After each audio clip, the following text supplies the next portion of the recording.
प्यारे दोस्तों, जय श्री राधे। मैं दामोदर शर्मा। आज हम आपको बताने वाले हैं मांगलिक दोष के विषय में। दोस्तों, सभी प्रकार के ज्ञान एवं दर्शन हमारे शास्त्रों की उत्पत्ति भारतीय दर्शन से मानी गई है। भारतीय दर्शन जीवन और जगत के रहस्यों का अनुसंधान और संतोषजनक सिद्धांतों के आधार पर उनकी व्याख्या करता है। ज्ञान दर्शन का स्वरूप और उसकी सीमा है। संसार के निगूढ़ तत्वों को समझने के लिए ज्योतिष एक दिव्य नेत्र है, इसीलिए इसे वेदांग माना जाता है। वेद के अंगों में यह छठा अंग है। ज्योतिष के तेजस को देखकर इसे चाक्षुष प्रत्यक्ष कहा जाता है। सभी लोग जानते हैं कि ज्योतिषी होना दूर रहा, नक्षत्रों की श्रेणी में भी जो नहीं आते वे अपने आप को विश्वविख्यात भविष्यवक्ता कहते हैं। ऐसे लोगों द्वारा भविष्यवाणी करने से जो स्थिति उत्पन्न होती है वह ज्योतिषी पर आक्षेप लगाते हैं, वह अविश्वसनीय बनता है और लोगों को उसे अंधविश्वास कहने का अवसर भी प्राप्त होता है।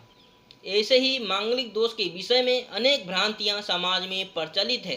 प्राचीन काल से ही हमारे यहाँ कुंडली मिलान की प्रथा है। विवाह से पूर्व वर तथा कन्या के ग्रहों का मेलापक पर निर्णय लिया जाता है कि आगामी जीवन दोनों का सुखमय रहेगा या दुखमय। विवाह मेलापक में मंगली दोष को काफी महत्व दिया गया है। मंगली दोष का निर्णय करने के लिए वर कन्या के प्रथम, चतुर्थ, सप्तम, अष्टम और द्वादश भाव को देखा जाता है।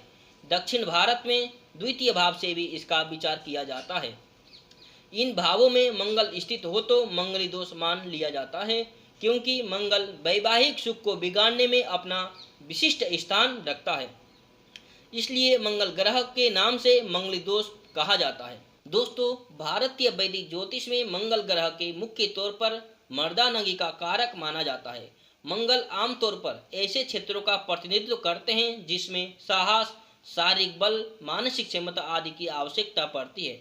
ज्योतिष की गणनाओं के लिए मंगल को पुरुष ग्रह माना जाता है।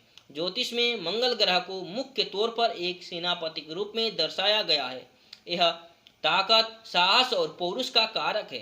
मंगल के प्रबल प्रभाव से व्यक्ति में साहस, लड़ने की क्षमता और निडरता का भाव उत्पन्न हो जाता है। प्रायः मंगली दोष कब कितना हो सकता है, इस पर विचार करते हैं। ग्रहों की 9 अवस्थाएं मानी गई है। उच्च राशि, मूल त्रिकोण राशि, सौ राशि, अधिमित्र राशि, मित्र राशि, सम राशि, शत्रु राशि, अधिशत्रु राशि और नीच राशि। इन 9 अवस्थाओं में स्थित ग्रह के अनुसार ग्रह दोष भी भिन्न रहता है। अगर उपरोक्त तथ्य को समझकर मंगली दोष का विचार किया जाता है तो मंगली दोष को इतना भयंकर नहीं समझा जाता कि आज माना जाता है। मंगली दोष का भयावह रूप दर्शाने के लिए ऐसे कुछ श्लोक भी देखने को मिलता है। लग्ने बेय च पाताले जामित्रे च अष्टमे कुजे कन्या भर्तु विनाशाय भर्तु कन्या विनाशक। अर्थात कुंडली में 1, 4, 7, 8 या 12वें स्थान पर मंगल हो तो क्या कन्या भर्ता का और भर्ता कन्या का नाश करते हैं? अगर हम इसकी शब्दावली पर ध्यान दें तो विवाह से पूर्व कन्या संज्ञा ठीक है, लेकिन भर्ता शब्द यहाँ अनुचित है, क्योंकि विवाह से पूर्व लड़के की संज्ञा वर है, भर्ता तो विवाह पश्चात बनेंगे। इसी प्रकार जब भर्ता हो गया तो भार्य आना चाहिए। कन्या शब्द कैसे उचित रहेगा? दोस्तों, कितने खेद का विषय है कि ऐसे अनर्थ श्लोकों को मान्यता देकर ज्योतिर्विद कहाँ अच्छे से अच्छे संबंधों को अनादृत कर देते हैं, वहीं ज्योतिष शास्त्र की प्रतिष्ठा को भी आघात पहुंचाते हैं। इसी कारण कभी कभी माता पिता अपने बच्चों की नकली कुंडलियां बनवाकर विवाह करा देते हैं।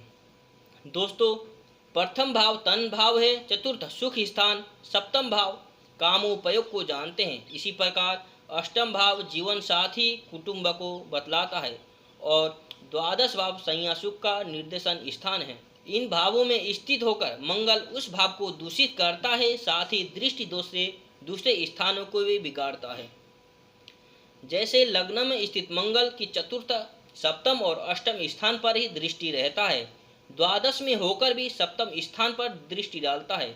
सप्तम स्थान से जीवन साथी के सुख का निर्णय किया जाता है और उसका पाप प्रभाव में रहना जीवन साथी के सुख का निर्णय किया जाता है। इसलिए मांगलिक दोष का विचार बड़ी सूक्ष्मता से करना चाहिए। दोस्तों, आइए विचार करते हैं कि किन अवस्थाओं में मंगल दोष स्वतः ही नष्ट हो जाता है।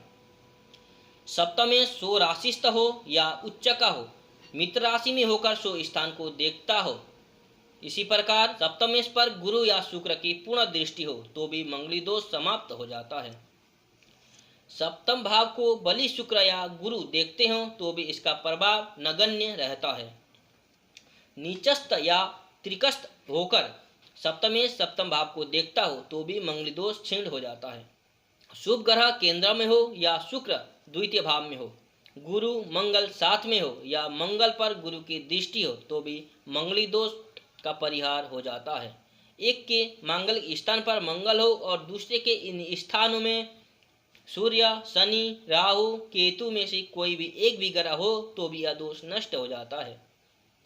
मेष का मंगल लग्न में हो, धनु का द्वादश भाव में हो या वृश्चिक का चौथे भाव में हो या वृष का सप्तम भाव में या कुंभ का आठवें भाव में हो तो भी मंगल दोष समाप्त हो जाता है। कुंडली में मंगल यदि स्वराशि, मेष वृश्चिक या मूल त्रिकोण, उच्च राशि, मित्र राशि में हो तो यह दोष नहीं रहता। सिंह लग्न और कर्क लग्न में भी लग्नस्थ मंगल का दोष नहीं लगता। कुंडली में 1, 4, 7, 8, 12वें भाव में मंगल यदि चर राशि में हो तो भी मांगलिक दोष नहीं लगता। दोस्तों, अगर मंगल दोष उपस्थित है तो भी निम्न उपाय को करके मंगलिक दोष का निवारण किया जा सकता है। हनुमान जी की नियमित उपासना या लाल वस्त्र में मसूर दाल, रक्त चंदन, रक्त पुष्प, मिष्ठान एवं द्रव्य लपेटकर नदी में प्रवाहित करने से भी मंगल दोष दूर हो सकता है। आपको यह जानकारी अच्छी लगी है तो वीडियो को लाइक करिए और ज़्यादा से ज़्यादा शेयर करिए। धन्यवाद।